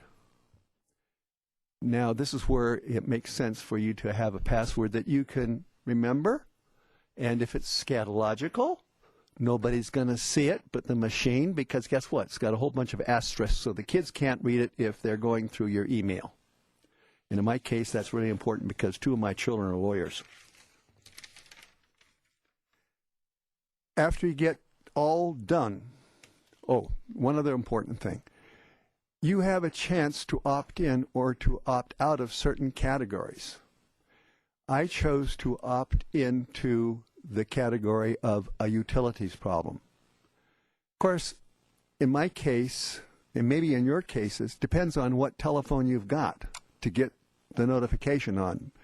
Because if it's a utilities problem involving electricity, some of us have phones that will not work unless they have electricity attached to them in some way. So maybe you want to consider using your mobile phone as your primary phone. You also have the option of using your spouse's or significant other's phone as your notification phone, and I guess you probably could use an enemy's phone as your notification phone, and they would wonder, what's up? Why am I getting this particular phone call? You could also let your kids in Virginia know that there has been a problem in Thousand Oaks, but the city is on it, and then they would get some notification when the problem comes off. The advantage to that is that about 1/3 of the lines leaving the town are reserved for calls out of state. And this would increase, I think, significantly the chances of the kids understanding that now Mom and Dad are probably okay in Thousand Oaks. The earthquake hasn't been that bad. It also lets you know what's happening at a school if something happens, if that's important to you. But it will also let you know if there's going to be a fan dance involving 50 dancers at the Performing Arts Center in Thousand Oaks. Now, that's not necessarily important to me. I really don't care about that, and I really don't want to receive that phone call at 5 o'clock in the afternoon when I'm sitting down for dinner, if that's how the computer wills it. So you have that opt-out. Thus, to recapitulate, it's really important for you to go through the business of recertifying, re-entering your information so that you will get the phone calls that you want, where you want them, about information that you want.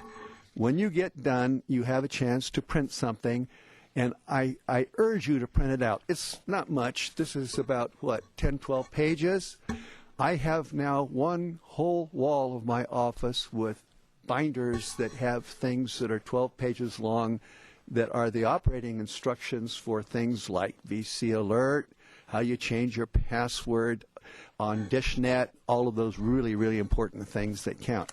But when you get done, here's the key. You can print a page that says this: new user sign up. Congratulations, you have successfully signed up to receive alerts. Welcome, Leonard. And right after it is a thing I can log out at that point, or I can go forward.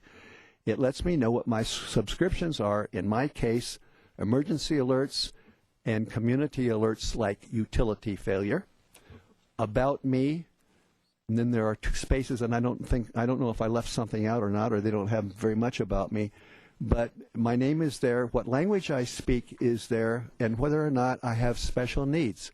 That's kind of cool. That gives you one more backstop on being able to get transportation or if you are wheelchair bound or something like that. Locations I care about, well, I have my home address, and then I have another one, and I lie. My wife is still working, but I put her address down because I'm concerned in case of a bad incident, bad earthquake, that she may need help, and I may be, in the case of a really bad earthquake, the only person that's available to help her. And so I have that address down. How to contact me? My personal email, which is what I used, my home phone, since I always answer that as soon as I can. My mobile phone, I put that down, but I don't ever use it. But who knows? I may be in the car. And my business phone, which happens to be my wife's home phone, that pretty much takes care of it. And it's a very little handy thing to have. And they've got the website up. You can see it's very beautiful. And I think over there on the right side of it, I can't see it this angle. But anyway, it's clear enough for even the most neophyte, that's a good word, neophyte user of the Internet to take care of. I really urge you to make these changes. They're very important. They are developing the database. If you are in the database, your information is old. Okay. Thanks very much. Thank you, Leonard. Question?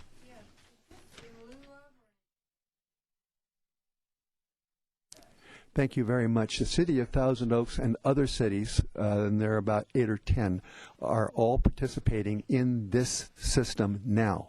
That, and what they've done is they have ported information they have on hand into the big master system, and therefore the city of Thousand Oaks does not have a system of its own. It's cooperating in a county-wide system. The interesting thing is that anyone with a good reason, like the separate cities and certain agencies in those cities, can kick off this alert system, can operate the alert system, so it has some good redundancy. You may or may not, if it ported over, you may be into the new system. The TO system doesn't exist anymore, per se. So it's really, and it was really, really important for you. If they didn't port your information in, if it didn't port for some reason or other across, then you just go ahead and fill it out.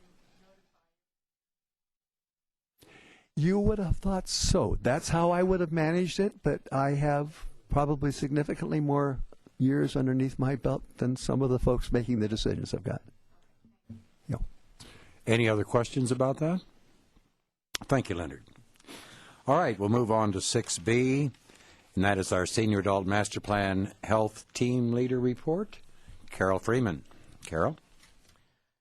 Greetings. I'm Carol Freeman. I chair the Health Team Committee for the Council on Aging, and I also happen to be the co-president of Senior Concerns right now. So I'm looking forward to working with all of you again here for a short time. Thanks to all of you that you've continued your efforts as we try to make Thousand Oaks a good place and a better place to live and to age. The health team is part of the Strategic Adult Master Plan that we've all heard about over the last several years.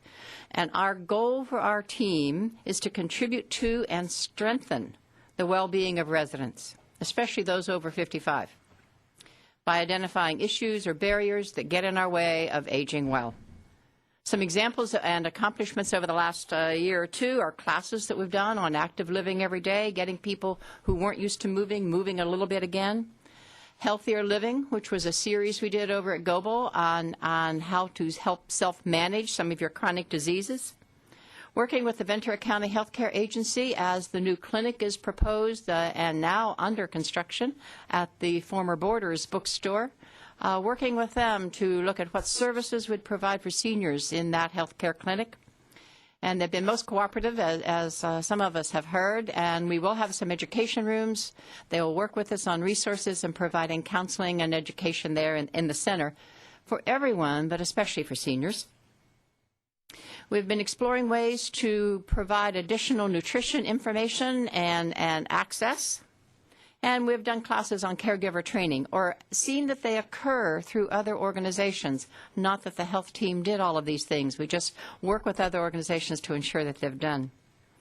So much has been done, and we realized that there was a whole lot more to do because even though we'd done all those things, it hadn't reached all that many people. And maintaining consistency and an effort to reach more people became an idea we wanted to explore. How many of you think you've inherited pretty good genes? Either your parents lived a long time or you have already, and so you think, well, I'm in pretty good shape. Well, only about a fourth of the reason we live long is due to the genes we've inherited. And most of the things that happen because of those genes hit us before we're 55. So if you're beyond 55, the other 3/4 of how we've lived our life impacts our health and our aging processes. So 3/4 of what you've done in life after you inherited your genes is what's going to impact your age and aging. Whether we make good choices, whether we exercise, whether we eat well, whether we smoke, whether we didn't, whether we've done whatever we've done, is what will make a difference as we age and aging well. The health team is proposing an initiative to live well, age well.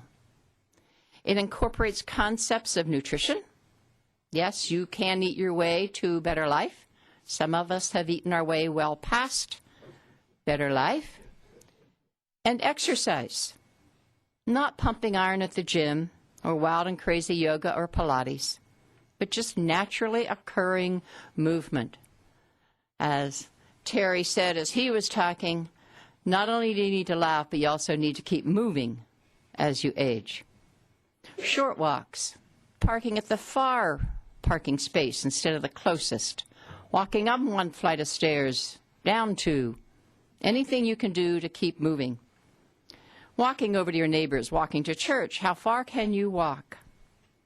Is one of the critical elements that have been discovered in the medical community for what keeps us better as we age.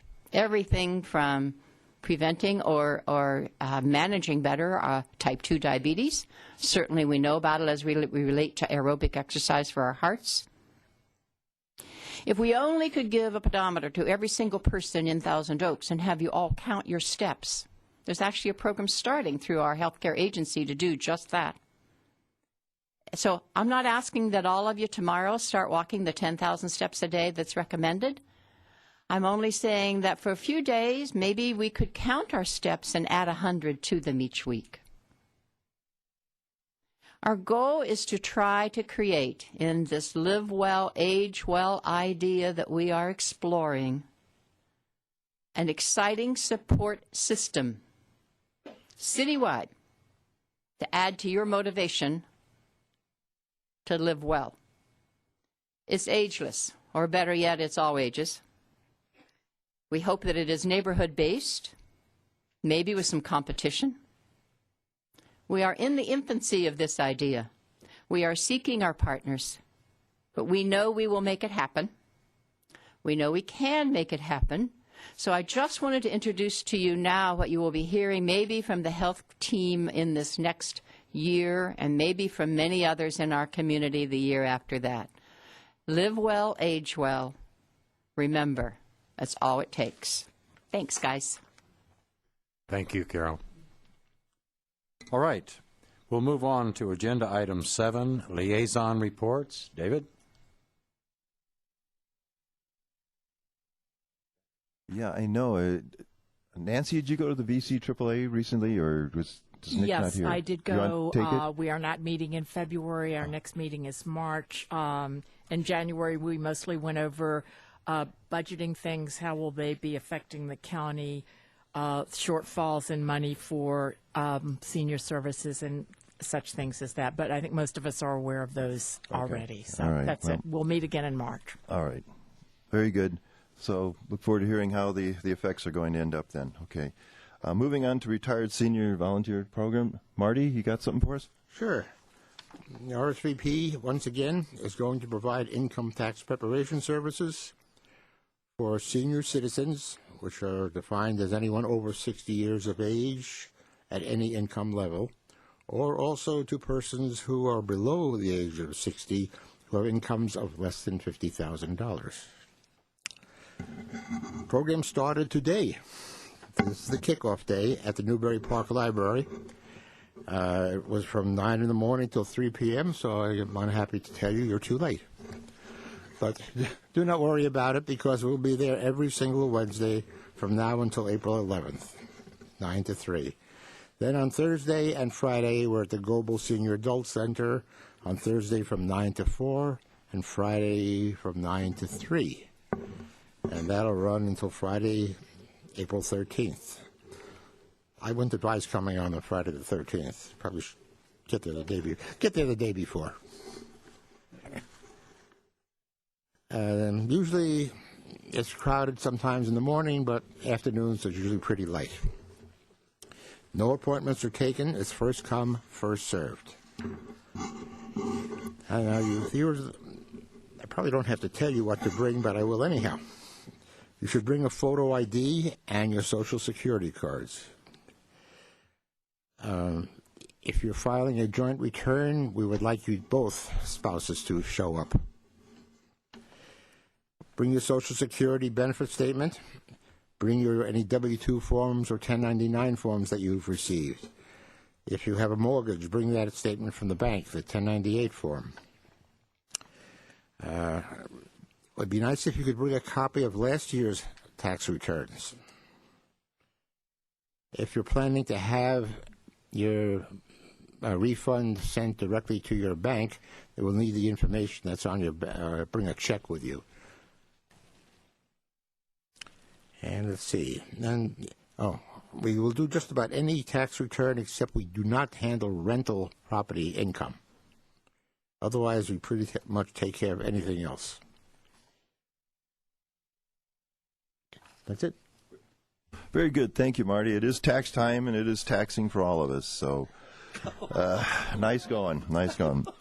I know we usually get to see Andrea to describe what's going on at the Global Senior Center. Pinch hitting for her is Mike from the Global Senior Adult Center. Mike, what's happening for this month? Well, Marty just took about half my report by talking about the income tax program, so thank you. Made it easier for me. A couple other things coming up this month. Our Professors and Pastries program is starting up again. It's a program where professors from Cal State Channel Islands come in and discuss topics twice a month. We usually have some kind of refreshments included.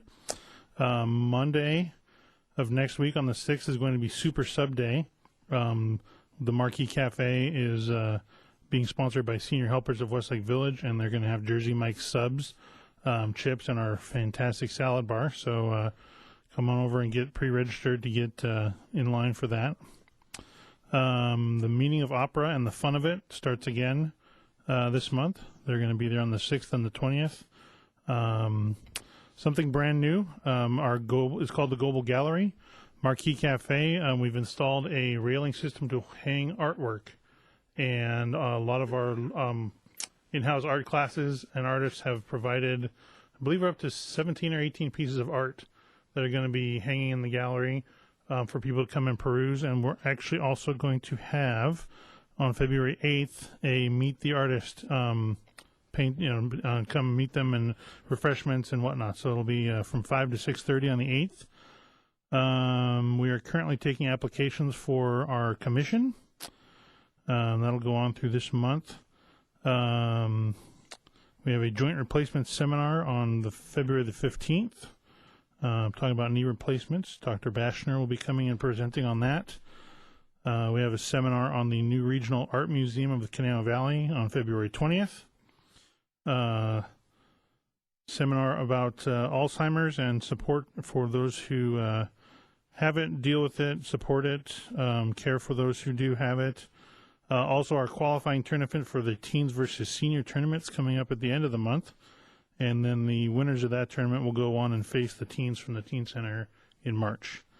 And also coming up this Friday on February 3rd Applications are going will be available to the public for our community garage sale, which will be coming up April 15th.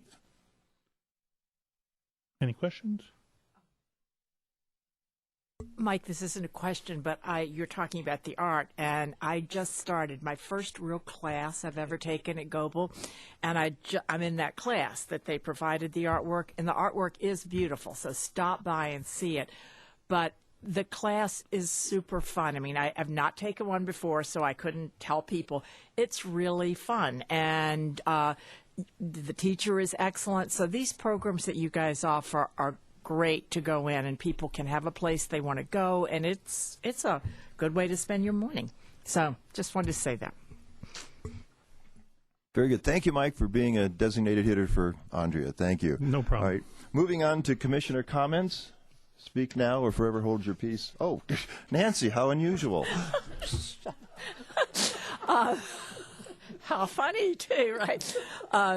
I just wanted to remind everybody, I've done this last month, too. On March the 7th, our next program for here is going to be on the Village Network. We are going to have a woman come down, Susan Poor, come down to talk about the Village program, Village to Villages, a way that seniors can live longer. It's an aging in place, part of an aging in place program. We will also have people from the most local villages. There's a village in Santa Monica that's been there for probably 20, 30 years, and it's now pretty much West LA. We will have people from that village as panelists, and Susan will be our moderator, and we will also have people from the Claremont village. There's also a Pasadena village in this area. There is not one in Ventura County as of yet. So please, it's a very interesting topic. It's certainly something that may really help with the senior housing needs of the future. So please come March the 7th, same time as this. Great, thank you. Any other commissioner comments? Yeah, the one here, Jim. Sure. I wanted to bring to the attention to the community about the most recent edition of Senior Buzz. It was compiled by one of our commissioners, Harry Norkin, and it really highlights a lot of things going on in the community for the senior. Because I'm involved with the transportation, I'm particularly proud of a vignette that one of our members did, and she was on our program a couple of months ago, Jane Messier, about her experiences on public transit, the bus system as well as dial-a-ride. So hopefully you'll find these in various venues, the library, Goebel Center, golly. Oh, it is online. Well, thank you. Okay. But this is really a good reference to keep up to date on what's going on and what's available to seniors in helping. So thank you again, Harry, for putting this together. Thank you, Francine, for the editing that you did. Appreciate it. It's a lovely document that I think people should take to heart and learn more about. Okay, thank you. Amen. Wonder why we didn't do it years ago. All right, we're moving on to special event announcements. Does anyone have anything? Oh, I would like to mention one thing while we're still on commissioner comments. We are accepting nominations for Senior of the Year. So I assume most of you who would be considering nominations have received nomination forms. Those have gone out, Francine? Okay. Great. So it's a huge event and one of the great things we get to do every year. But please get your nominations for those amazing people who do so much for us. Any other special event announcements, David? Thank you again, Jim. 2 months ago, I believe it were, we had a lady come in and talk about our community House of Hope, Ruth Klein. Recently met Ruth, and she updated us on what's going on there to the point that there's actually having an open house tomorrow night at 6:30.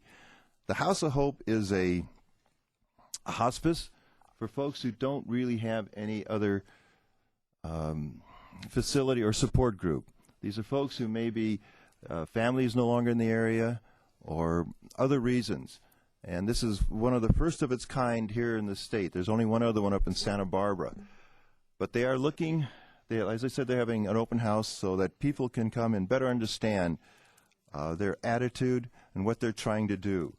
Now, it's going to be at their facility starting tomorrow at 6:30, and the address is 348 West Avenida de las Arboles. So they'll be there for a while in the evening. They'd certainly love to have you stop by so that you can get a better understanding of what they are and what they mean to our community, and it will help our senior living. Thank you again, Jim. Any other special event announcements? Nancy? Yeah, this is just to elaborate a little bit on your Senior of the Year thing, and I thank you for bringing that up.